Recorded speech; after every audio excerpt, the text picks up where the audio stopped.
ایک سوال جس کا میں کبھی جواب نہ دے پایا۔ صاحب کا کہنا ہے کہ مجھے ایک چوڑیاں بیچنے والی لڑکی سے محبت ہو گئی۔ ہم کبھی کبھار ملا کرتے تھے، لیکن مجھے اس کی عادت بہت اچھی لگتی تھی کہ وہ جب بھی کہیں جاتی تو میرے لیے کوئی نہ کوئی تحفہ ضرور لے کے آتی تھی۔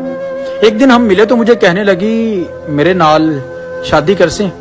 میں نے مسکراتے ہوئے چہرے سے اس کی طرف دیکھا اور کہا نہیں۔ تو کہنے لگی کہ مجھے پتا ہے کہ تم مجھ سے شادی کیوں نہیں کرنا چاہتے، لیکن مجھے ایک سوال کا جواب ضرور دیں کہ میرا کیا قصور ہے کہ میں ایک چوڑیاں بیچنے والے کے گھر میں پیدا ہوئی۔ میرے پاس جواب تو نہ تھا، لیکن مجھے ایسا لگ رہا جیسے میرے پیروں تلے سے زمین کھسک گئی کہ میں اسے کیا جواب دوں۔ خیر کچھ دن گزرے، مجھے کہنے لگی کہ مجھے اپنے آبائی گاؤں جھنگ واپس جانا ہے۔ تو میں نے بلا جھجک کہا کہ ٹھیک ہے تم چلی جانا جب جانا ہوا۔ تو اس کا یہ تھا کہ شاید مجھے روکے گا، میں نے اسے نہیں روکا تو اپنے گاؤں واپس چلی گئی۔ اس سے بچھڑے ہوئے بہت وقت گزر چکا تھا۔ میرا اپنے دوستوں کے ساتھ ہیر رانجھا کے مزار پہ جھنگ جانا ہوا، تو جیسے ہی ہم واپس آنے لگے تو ہم دوست آپس میں کھڑے باتیں کر رہے تھے کہ اچانک مجھے ایک نرم ہاتھوں کی نرمی محسوس ہوئی۔ تو جیسے میں نے مڑ کے واپس دیکھا تو وہی لڑکی تھی۔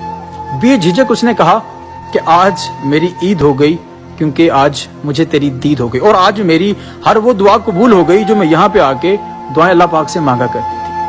اس کی سہیلیوں کے کہنے پہ مجھے پتا چلا کہ یہاں پہ آ کے ہر روز یہی دعا کیا کرتی تھی کہ یا اللہ مجھے اس کا دیدار کروا دے، مجھے اس کا دیدار کروا دے۔ اور وہ اتنی بے تحاشا خوش تھی کہ جیسے اس کی خوشی کا کوئی ٹھکانہ نہیں تھا۔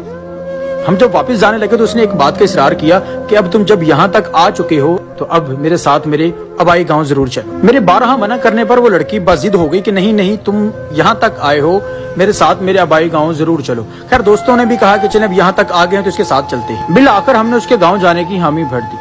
جب ہم نے حامی بھری تو اس نے پیار بھری نگاہوں سے میری آنکھوں میں آنکھیں ڈال کر ایک سوال کیا کہ مجھے آج تو اس بات کا جواب دے دے کہ اس میں میرا کیا قصور ہے کہ میں ایک چوڑیاں بیچنے والے کے گھر میں پیدا ہوئی۔ ہمیشہ کی طرح میرے پاس اس کے سوال کا کوئی جواب نہ تھا۔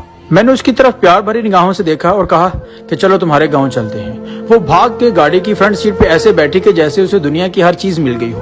ہم جب اس کے آبائی گاؤں میں پہنچے تو اس نے اپنی سہیلیوں کو مزید اکٹھا کر لیا اور اس کی اماں کہنے لگی بیٹا یہ اللہ سے بھی پہلے تیرے نام کی تسبیح پڑھتی ہے۔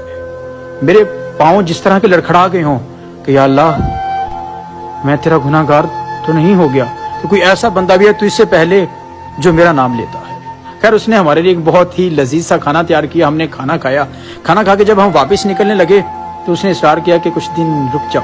خیر ہم رک نہیں سکتے تھے، ہمارے پیچھے کے بہت زیادہ کام تھے، لیکن جب ہم واپس نکلنے لگے تو اس نے پھر سے ایک سوال کیا کہ اب جا تو رہے ہو، مجھے ایک سوال کا جواب دے دو کہ اس میں میرا کیا قصور ہے کہ میں ایک چوڑیاں بیچنے والے کے گھر میں پیدا ہوئی۔